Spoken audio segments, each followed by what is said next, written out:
So look at Anthony Ryder from South Lyon, Michigan, recently selected as the Lions 2020 Fan of the Year. He has a passion about sports broadcasting. With the 112th selection in the 2021 NFL Draft, the Detroit Lions select Amon-Ra St. Brown, wide receiver, USC. One pride, baby! Yeah!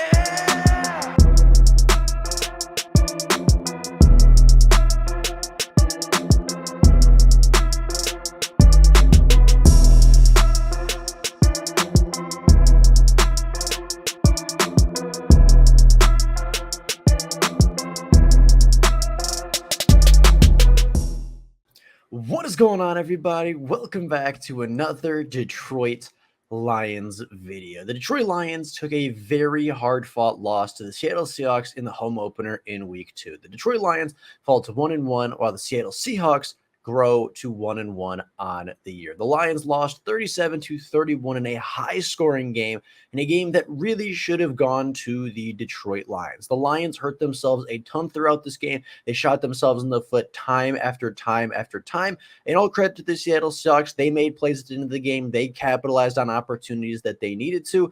But this game could have been put away early in the third quarter, and the Detroit Lions let Seattle back in the game, and Seattle took full advantage to eventually take the victory. So today we're going to talk about it. We're going to talk about the loss. We're going to talk about the good and the bad, the injuries, and the overall takeaways. And then we're going to sweep it under the rug. We're going to move on to Week 3, and we're going to take a look at this team. So let's start off with the loss. Obviously, the Detroit Lions lost 37-31, 14 points allowed in the fourth quarter, 6 in overtime. They lost in overtime in this game, had over 811 total yards and 68 points scored.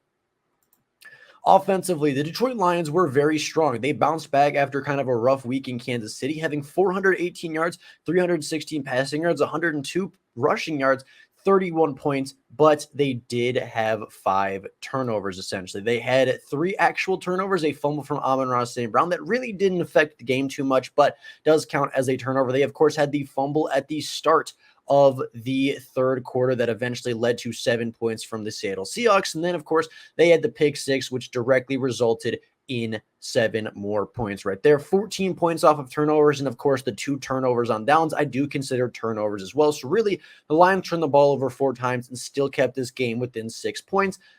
The Lions hurt themselves. David Montgomery fumbled the football. That's not good. The offensive line gave up a hit on Jared Goff for the pick 6. Not good on them. That is strictly on the players. Those turnovers on the players. It wasn't a scheme issue. It was a talent issue. It was an execution issue.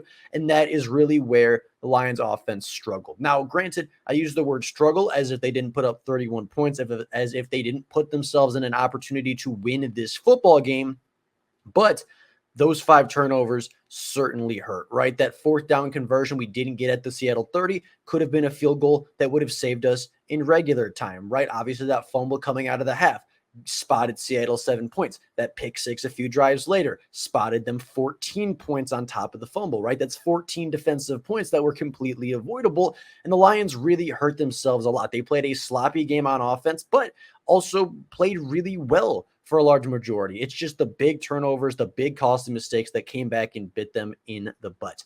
Defensively, very few positive takeaways. 393 yards allowed, 311 passing yards, 82 rushing yards, 37 points, and 0 takeaways. The one thing I will say about this Detroit Lions defense is they have stopped the run very well this year. They stopped the run really well versus Kansas City. They've stopped the running backs very well versus Seattle. Both Kenneth Walker and Zach Charbonnet both had very limited yards per carry, and if they didn't have a ton of carries on the ground, they wouldn't have had very many yards at all. The yards per carry was great for the Lions defense. Their rushing defense so far this year has been really, really good, but the passing defense cannot say the same. Taking a look at injuries, the Detroit Lions came into this game relatively healthy. Of course, Taylor Decker missed some time, and you had Emmanuel Mosley not play. But other than that, the Lions were relatively healthy. They did not leave the game relatively healthy. David Montgomery left with an apparent knee injury in the middle of the fourth quarter. Halapoulivaati Vaitai left shortly after that. Amon-Ra St. Brown was in and out of the game for a majority of the second half. James Houston left the game early in the, I believe, either first or early second quarter and is yet to return. It is potentially rumored that he may be heading to injured reserves and will be out for a few weeks. Obviously, you have Kirby Joseph, CJ Gardner-Johnson, who both left the game after the defense's first drive, and then Jahmyr Gibbs came up limping after the last drive of the football game. David Montgomery and Halapaloa Vaitai, I think, were the most impactful ones on here. Obviously, James Houston's pass rush could have helped. Obviously, Johnson and Joseph came back eventually, as did Amon-Ra St. Brown, but all of these players missed significant time in the game, if not the remainder of the game after they had gotten hurt.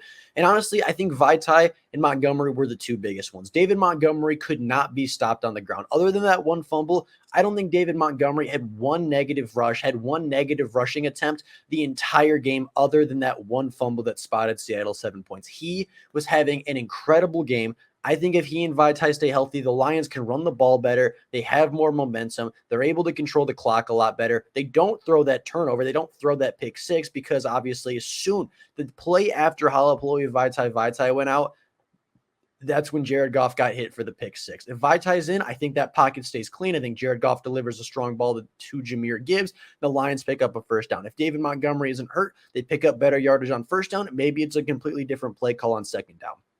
Those two, I think, are super important to come back for the Detroit Lions. Those two are super important as far as how long they are going to be out. And if anybody is going to return, obviously Houston's going to hurt to lose for a little while. Obviously, you have a couple of guys that are out.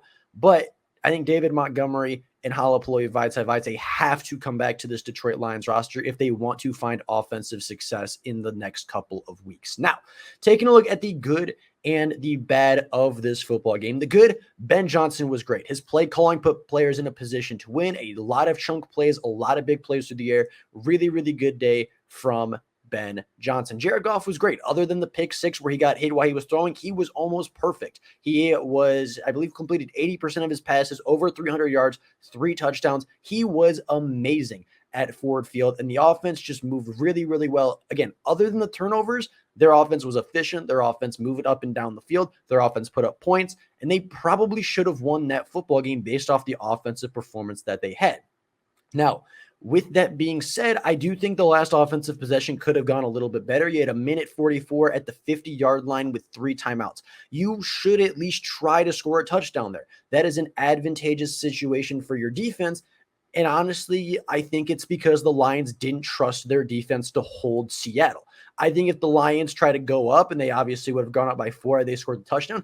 I don't think they trust their defense enough to hold for 45 seconds to a minute to win that football game. They hadn't done it the entire second half, and I think that's why they tried to tie the game and win the coin toss, is because they didn't trust their defense to win this football game. Now, the bad. Aaron Glenn was very, very poor. I will go back in a couple of days when the All-22 comes out and watch this game back, but I am very certain that I'm going to see a lot of poor play calls, a lot of poor play designs on the defensive side of the ball, a lot of strange situations in crucial downs, and I think a lot of it is going to relate back to Aaron Glenn. Defensively, the Lions weren't very good. Rushing defense was really, really strong. Aiden Hutchinson made some plays in the run game. Aleem made plays. Broderick made plays. The rushing defense was really, really good. And I think that's why we match up really well next week versus the Atlanta Falcons, but that is a situation for another day. The Lions' rushing defense was very, very strong. The rest of the defense was very weak, and I think some of that has to do with the DB play, right? Jerry Jacobs did not have a great day, but I also think that Aaron Glenn didn't put his secondary or his playmakers in an opportunity to make plays.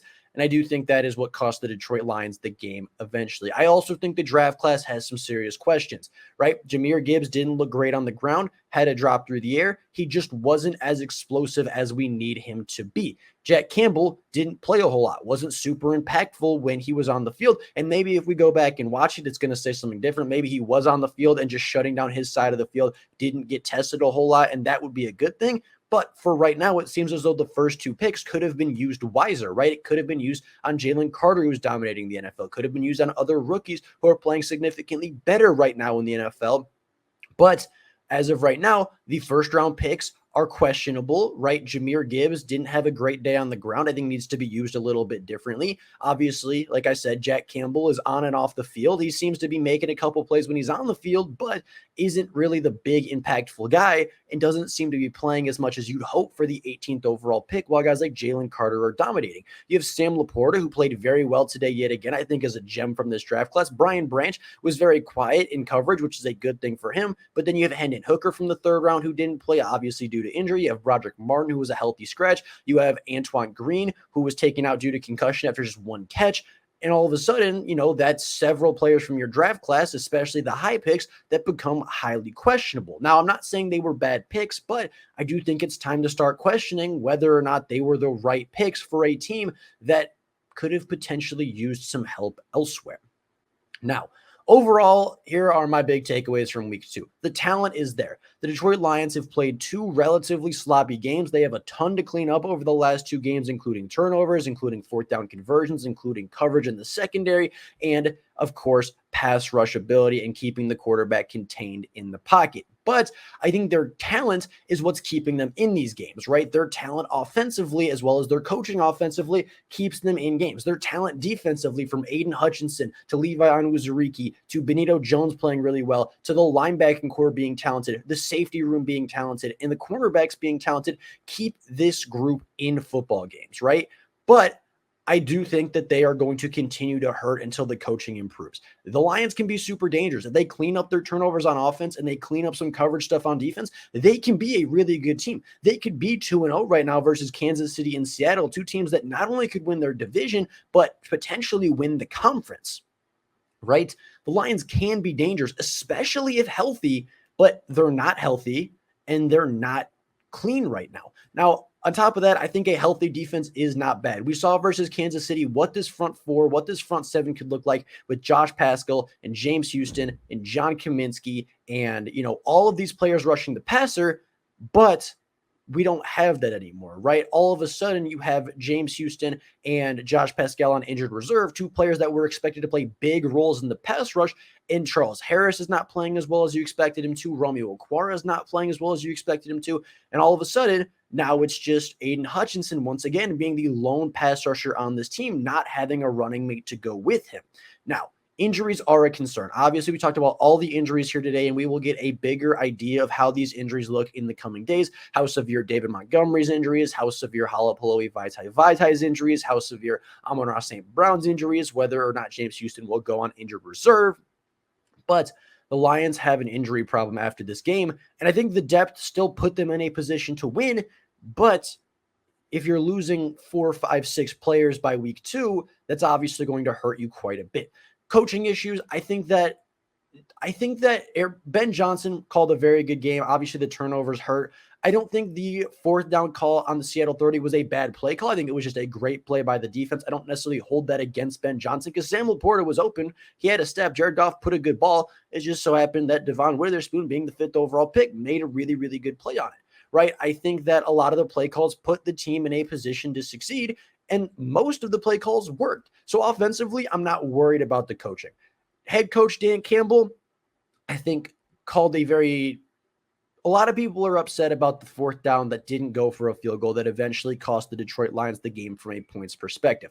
I understand that mindset, but that is just the head coach that Dan Campbell is. There have been several times where Dan Campbell has gone for it on fourth down in a risky fourth down situation and gotten it, and it has led to a positive point differential. You can look to just a week ago versus Kansas City, where they did exactly that on the second drive of the game. A fake punt, got a first down, which eventually led to a touchdown. That's just kind of the yin and yang of going for it on fourth down. Is sometimes you're going to get it and it's going to lead to points. Sometimes you're not going to get it and it is going to lose you points, right?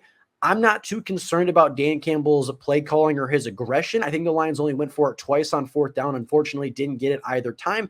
But going for it twice in a game on fourth down isn't necessarily the craziest thing in the NFL anymore. As more and more head coaches continue to do it, the Lions just have to be more efficient and execute on those fourth downs. My coaching issue comes with Aaron Glenn, who constantly had his team in a position to win, right? Early downs, the Lions stopped the run. They forced 3rd and 7, 3rd and 8, even 3rd and 10, 15, 20 plus.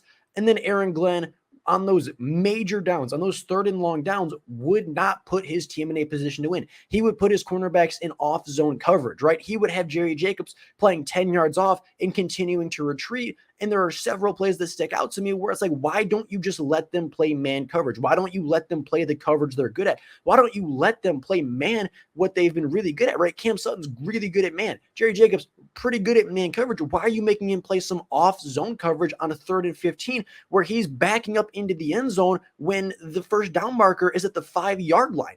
It just doesn't make sense. The schematics of it don't make sense. The ideology of it doesn't make sense to me. And it's an issue with Aaron Glenn, and it's certainly a video and a topic we are going to come back to later in the week as the all 22 comes out. But for right now, Aaron Glenn is 100% on the hot seat, and I don't think the Lions are going to be afraid to get rid of him if it continues, because I think they have a guy on the roster that can take his spot and potentially upgrade the position. Now, you couldn't tell, very frustrated at this game, but at the end of the day, the Detroit Lions are 1-1 after week 2. If you told people a month ago that they were going to be 1-1 after Seattle and Kansas City, I think they'd be pretty happy with it. I had the Detroit Lions being 0-2 in that stretch because I thought Seattle was a better football team, and I thought Kansas City was certainly a better football team. The Lions are 1-1. Like I said, the talent is there. They have a bunch of close games despite not playing the cleanest amount of football, so they can be dangerous. There's a lot of positives to look for as to why there's still a lot of hope in the season, and they're still tied for first place in the North. The Packers lost to the Falcons, which is really good for them. The Bears are 0-2. The Vikings are 0-2. The NFC North seems to be relatively weak, so it's still there for the taking. You're going against a Falcons team that's 2-0, but doesn't look impossible to defeat. And then, of course, you have the Green Bay Packers, who are just 1-1, just like you, playing good football at times and bad football at times. So the division's still there for the taking. The Lions are still 500, which I think if you asked people a month ago, they would take after 2 games. And I think that the positives are still there, and I think the negatives can be ironed out. The question now becomes, how do the Lions do that? And will they make the necessary adjustments to fix the problems that they have? And we will, of course, talk about that a lot as the week goes on. We're going to take a look a lot at Aaron Glenn, a lot at the pass rush, a lot at the defensive side of the ball this week as we prepare for Atlanta. And then, of course, we will take on Atlanta next Sunday in Ford Field. But with all that being said, that is all for you guys today. Let me know down in the comments below how you feel about this loss. Are you frustrated with the offense? Are you frustrated with the defense? Are you frustrated with Dan Campbell or Brad Holmes or anybody else in the organization? Let me know down below. Of course, leave comments. If you have not subscribed yet, please do so. If you're 16 minutes into the video, clearly you enjoy the content, so go down below, subscribe to the channel, like the video. It helps us out a ton and helps the channel grow even faster. But with all that being said, that is all for you guys today. Thank you all so much for watching, and until next time, and as always, go Lions.